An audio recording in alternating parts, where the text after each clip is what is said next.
Saudara-saudari, Injil kita pada hari ini diambil dari Injil Lukas bab 4 ayat 31 sampai 37. Sekali peristiwa Yesus pergi ke Kapernaum, sebuah kota di Galilea. Di situ ia mengajar pada hari-hari Sabat. Orang-orang takjub mendengar pengajarannya, sebab perkataannya penuh kuasa. Di rumah ibadat itu ada seorang yang kerasukan setan. Ia berteriak dengan suara keras, "Hai engkau Yesus orang Nazaret, apa urusanmu dengan kami? Engkau datang hendak membinasakan kami. Aku tahu siapa engkau. Engkaulah yang kudus dari Allah." Tetapi Yesus menghardik dia, katanya, "Diam, keluarlah daripadanya." Maka setan mengempaskan orang itu ke tengah orang-orang banyak, lalu keluar daripadanya dan sama sekali tidak menyakitinya. Semua orang takjub dan berkata satu sama lain, "Alangkah hebatnya perkataan ini. Dengan penuh wibawa dan kuasa, ia memberi perintah kepada roh-roh jahat dan mereka pun keluar." Maka tersiarlah berita tentang Yesus kemana-mana di daerah itu. Demikianlah sabda Tuhan. Terpujilah Kristus.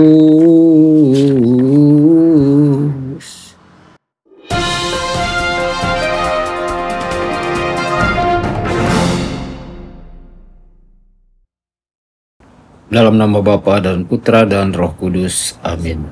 Saudara dan saudari terkasih dimanapun Anda berada, jumpa lagi dengan saya Romo Tedens dalam saluran Warta Kabar Sukacita. Semoga Anda semua dimanapun berada senantiasa dalam keadaan sehat dan bahagia. Saudara-saudari, hari ini Injil membawa kita ke Kapernaum, sebuah kota di tepi Danau Galilea, tempat Yesus memilih untuk tinggal dan memulai karya pelayanannya secara terbuka.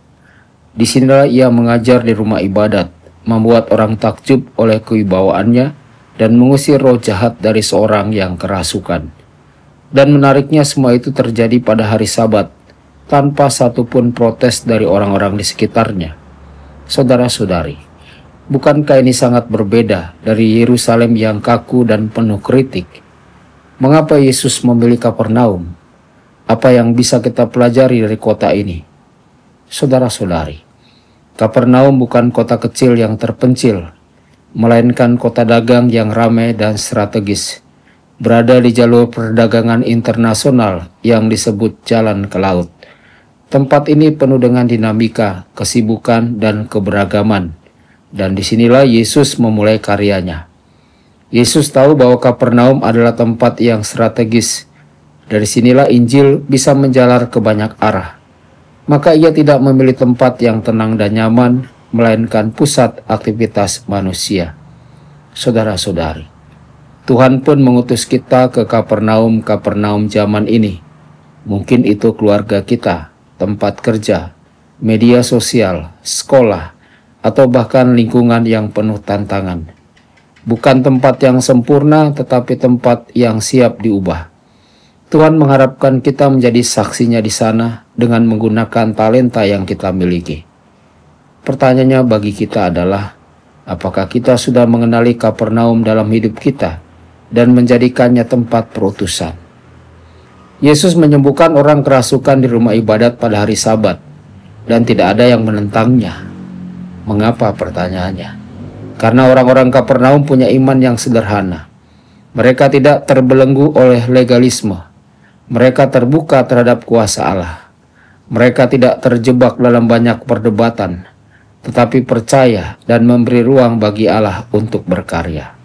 Itulah sebabnya Yesus bisa berkata, "Di sini aku bisa berkarya."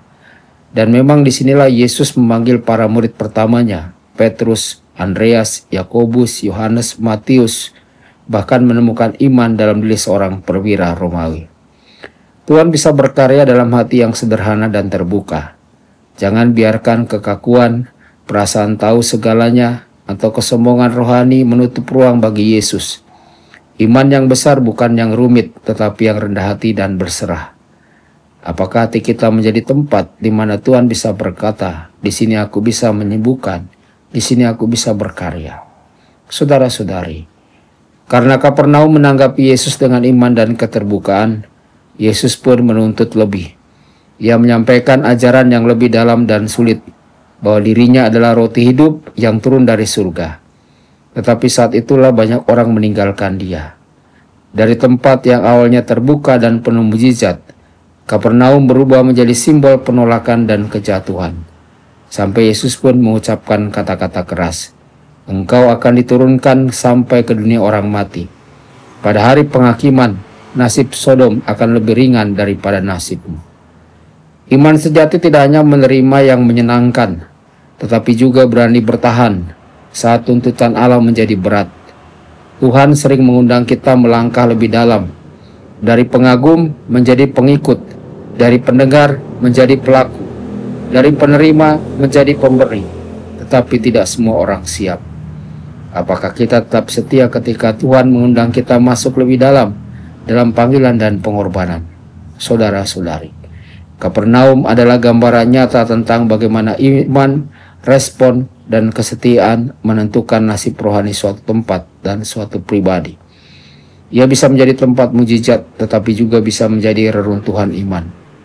Tuhan ingin menjadikan hati kita, keluarga kita, lingkungan kita sebagai Kapernaum yang hidup, tempat di mana firman diberitakan, luka disembuhkan, dan jiwa dijamah.